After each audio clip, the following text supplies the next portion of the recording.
अस्सलाम वालेकुम। अॼु असीं पढ़ंदासीं निस्बत जे बारे में। त निस्बत छा आहे, इनखे अंग्रेज़ी में रेशो चइबो आहे। ऐं ही एंटीस जा PST JST जेके पेपर आहिनि उन्हनि में बि इहो हिकिड़ो ॿ साल हूंदा ई हूंदा लाज़मी। उनजे लाइ ही तमामु वेझो अहम आहे तव्हांजे लाइ। त अॼु पहिरीं पढ़ूं था त निस्बत छा आहे। ठीकु आहे, त निस्बत खे अंग्रेज़ी में रेशो चइबो आहे। ठीक है, चलो तो माना रेशो इंडिकेट्स में निस्बत जाहिर करे थी त हाउ मेनी टाइम्स त केतिरा भेरा वन नंबर हिकु नंबर कंटेन्स मुश्तमिल आहे इन अदर बे नंबर में। ठीक है, मिसाल तौर हिकिड़ो नंबर आहे 3, ठीक आहे, ऐं ॿियो नंबर आहे 18।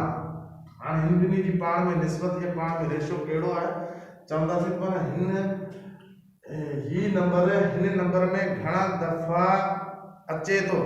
मिसाल तौर ही 3 आहे त ही 6 चकर माना 6 चकर अचे थो त ही 1 चकर। ठीक आहे, त ही जेको टुका आहिनि ही निस्बत जी निशानी आहे ऐं ही 3 जेको हू हिन नंबर में 6 दफ़ा अचे थो त इहो थी वई हिनजी 3 ऐं 18 जी निस्बत। चलो त रेशो इंडिकेट्स रेशो ज़ाहिर करे थो त हाउ मेनी टाइम्स केतिरा दफ़ा हिकु नंबर कंटेंट्स मुश्तमिल आहे ऐं अदर ॿिए नंबर में, हिन नंबर में ही नंबर घणा चकर मुश्तमिल आहे। ऐं ॿी असांजी डेफिनेशन आहे त रेशो इज़ यूज्ड, रेशो या निस्बत इस्तेमालु कई वेंदी आहे टू कंपेयर भेट करण जे लाइ टू क्वांटिटीज़ ॿिनि मिक़दारनि जे लाइ ऐं उहे 2 मिक़दार साॻिए क़िस्म जा हुजनि।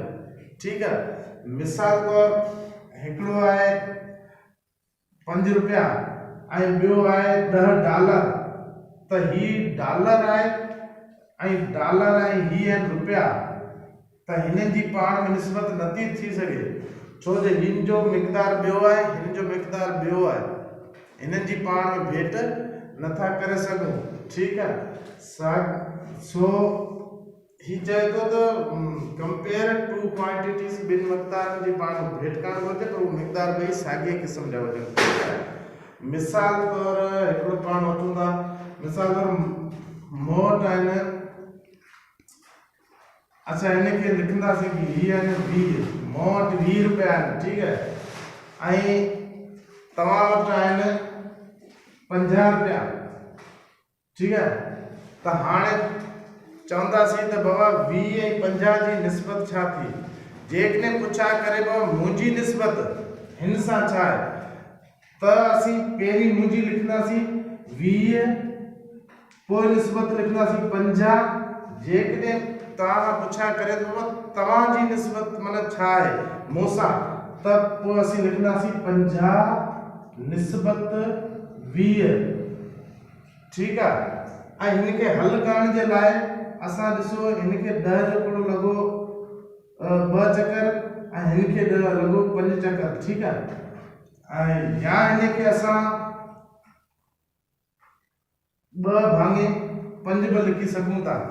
ठीक आहे, अहिड़े नमूने माना मुंहिंजी निस्बत जेको थी उहो 2 निस्बत 5 थी। ऐं जेकॾहिं तव्हांजे बारे में पुछा करे त हिन जो थींदो 5 ऐं हिन जो थींदो 2 त ही थींदो 5 निस्बत 2 या ही थींदी 5 निस्बत 2 या 5 भाङे 2। माना तव्हांजी बारे में निस्बत पुछा कई वञे त 5 निस्बत थींदी, मुंहिंजे बारे में पुछा कई वञे त 2 निस्बत थींदी, ऐं तव्हांजे बारे में पुछा कई वञे त पहिरीं 50 लिखिबो। माना तव्हांजी रक़म जंहिं ॿिए कंहिंजे बारे में पुछा कई वञे त पहिरीं हुन ॿिए कंहिंजी रक़म या हुनजो मिक़दार लिखियो वेंदो।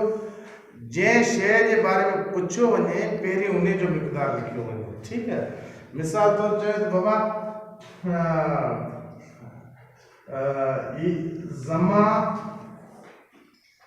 ऐं मुस्तफ़ा जी उम्र जी निस्बत लो। मिसाल तौर हाणे ज़मा जी उम्र आहे 10 साल ऐं मुस्तफ़ा जी उम्र आहे 12 साल। ठीक है, जो ज़मा ऐं मुस्तफ़ा जी निस्बत लो तो पहिरीं कंहिंजी लिखणी पवंदी असांखे ज़मा जी, छो जो पहिरीं असांखे ज़मा जी चए थो ज़मा जी निस्बत लो मुस्तफ़ा जे हाल सां। तो पेरी जमा जी 10 निस्बत 12, ठीक है।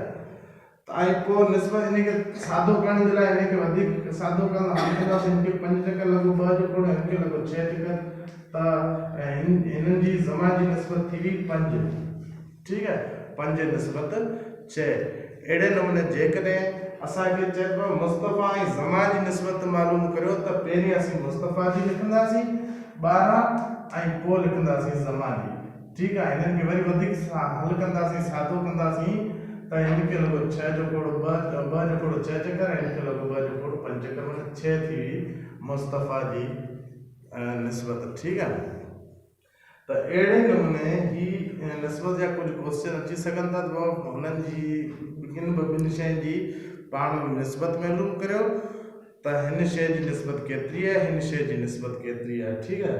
तो ये सवाल जेकॾहिं अचनि त पहिरीं असांखे निस्बत में कहिड़ी अदद रखणो आहे, पोइ कहिड़ो रखणो आहे, इहो बि तव्हांखे सम्झ में अची वियो हूंदो त पहिरीं उन शइ खे रखणो जंहिं शइ जी पुछा कई वञे, ठीक है। मिसाल तौर मुंहिंजी जमा ऐं मुस्तफ़ा जी पुछा कई त पहिरीं जेके जमा जी कई त पहिरीं जमा जी निस्बत रखंदासीं, मिक़दार रखंदासीं, पोइ मुस्तफ़ा जो रखंदासीं, ठीक है। ऐं अञा ॿियो तो इनके वधिक थोरो हल कंदासीं जेसीं उनजो आख़िरी अदद अचे जंहिंखे को बि खोड़ो न लॻे, त उहो ई आख़िरी इनजी निस्बत हूंदी, ठीक है। ओके।